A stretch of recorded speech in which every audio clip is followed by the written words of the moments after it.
bertanya kepada kakak-kakak apakah kakak-kakak sudah mengetahui atau pernah mendengar di masyarakat tentang pelah gigi? Pernah. Nah, menurut kakak pelah gigi itu apa? Itu hasilnya sama makanan yang menimbulkan pada gigi dan tidak dibersihkan dengan sempurna sehingga dia mengeras di bagian gusi kalau tidak salah. Itu sudah tepat, tapi itu lebih ke karang gigi. Kalau pelah gigi itu sudah lapisan yang warna putih. Kalau nanti kalau kakak-kakak bisa lihat di cermin, kalau nanti kalau pas buka gigi atau pas senyum, kalau ada yang warna-warna kuning yang pas di leher gigi yang belum mengeras, nah itu namanya pelah gigi. Tapi jawaban kakak tadi sudah betul. Nah, kalau pelah gigi kalau tidak dibersihkan maka akan mengeras yang seperti tadi kakak jelaskan. Ya. Nah, di sini kalau ada penyakit atau ada ini pasti akan ada penyebab. Nah, di sini ada beberapa penyebab dari pelah gigi. Nah, yang pertama adalah jarang menyikat gigi. Nah, di sini saya mau bertanya kepada kakak-kakak, ini satu hari biasa kakak sikat gigi berapa kali? Dua. Nah, waktunya kapan? Pagi setelah makan dan malam sebelum tidur. Wah, sudah pintar semua Nah, yang kedua adalah kakak ini kurang teliti dalam menyikat gigi. Nah, pasti kalau kakak sudah buru-buru ke kampus atau sudah terlambat ke kampus, pasti kakak sembarangan sikat gigi kan. Intinya pokoknya sikat gigi dengan tidak setelah itu selesai toh, langsung gitu kumur. Nah, kadang pasti kalau malam sebelum tidur juga pasti pas habis mandi saja toh. Nah, di sini tadi kakak-kakak sudah jawabnya betul, pagi setelah makan dan malam sebelum tidur. Nah, tujuan kenapa pagi setelah makan? Nah, pastikan setelah makan kan ada sisa-sisa makanan yang tertinggal di dalam rongga mulut. Nah, dengan sikat gigi sehingga sisa-sisa makanan bisa keluar dengan baik. Nah, terus yang kedua kenapa sikat gigi dan di malam hari? Supaya bakteri, supaya kita tidur, otomatis nanti bakteri bekerja. Nah, dengan cara menyikat gigi sehingga kita bisa mengurangi ini bakteri dalam rongga mulut. Di sini kakak-kakak juga sering mengonsumsi makanan yang manis dan berlengket. Apalagi kalau pas hari Valentine, kalau kakak-kakak sudah bagi coklat dari pacar dong. Nah, sebenarnya tidak masalah jika setelah tidak masalah kalau kakak mengonsumsi makanan yang manis, berlengket. Nah, yang jadi masalahnya setelah kakak mengonsumsi makanan yang berlengket, tapi kakak tidak menyikat gigi. Jadi setelah makan atau mengonsumsi makanan yang manis dan berlengket, diwajibkan agar kakak-kakak bisa menyikat gigi. Nah, terus ini kurang mengonsumsi buah dan sayur, dengan ini kurangnya mengonsumsi air putih. Nah, di sini biasa kakak minum air putih satu hari berapa liter? Kurang lebih satu. Pasti habis makan, selesai makan. Makan ada apa dan ada sama berat yang mengeluarkan keringat dan merasa Nah, di sini ada akibat lanjut dari pelah gigi. Nah, jika pelah gigi tidak dibersihkan dengan baik atau cuma pelah gigi saling ke biasa atau jadi biarkan saja begitu. Nah, di sini ada akibat lanjutnya. Nah, yang pertama adalah karang gigi seperti yang tadi kakak jelaskan dari awal.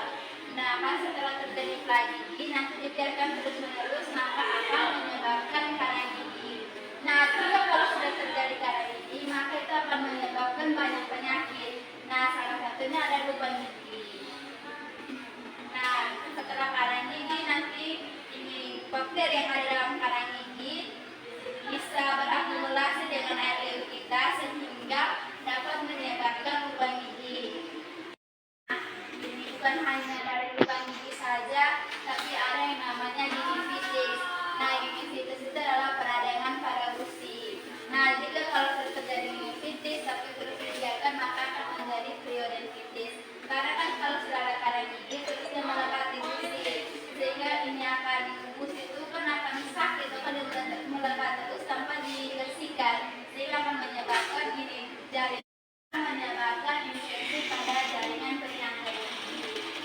baik ini kalau akibat lanjutnya bisa dari gigi goyang atau gigi tangkal atau gigi jatuh. Nah, di sini ada cara pencegahan plak. Yang pertama, menyikat gigi 2 kali sehari. Waktunya Pagi dan malam.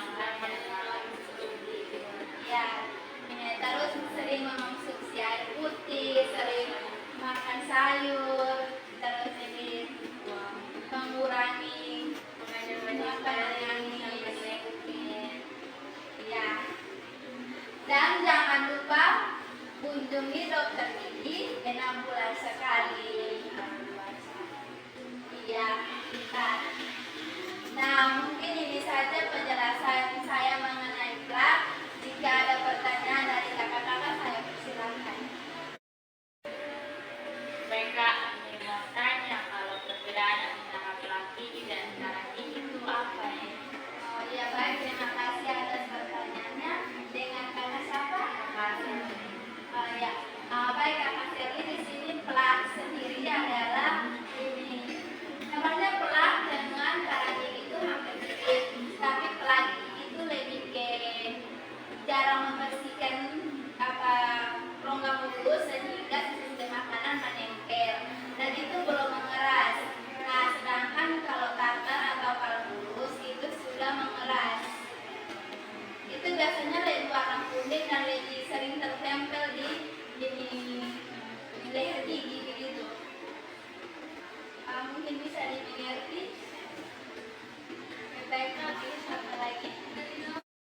Adanya tadi sempat menjelaskan bahwa bahaya plak itu dapat menyebabkan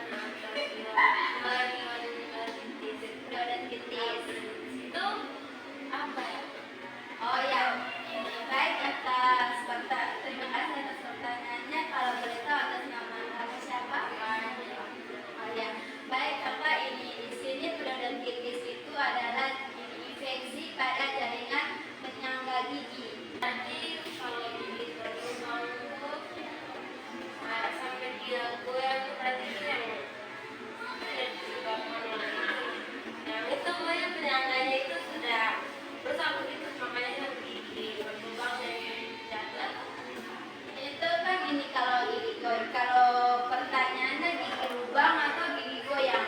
Gigi goyang itu sampai jalan dia kayak lubang kayak makan bakteri sampai dia jatuh begitu.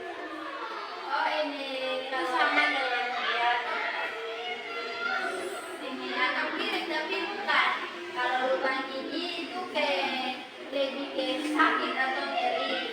Nah, kalau sering yang terjadi gigi tanggal atau gigi jatuh atau gigi goyang itu karena karang gigi.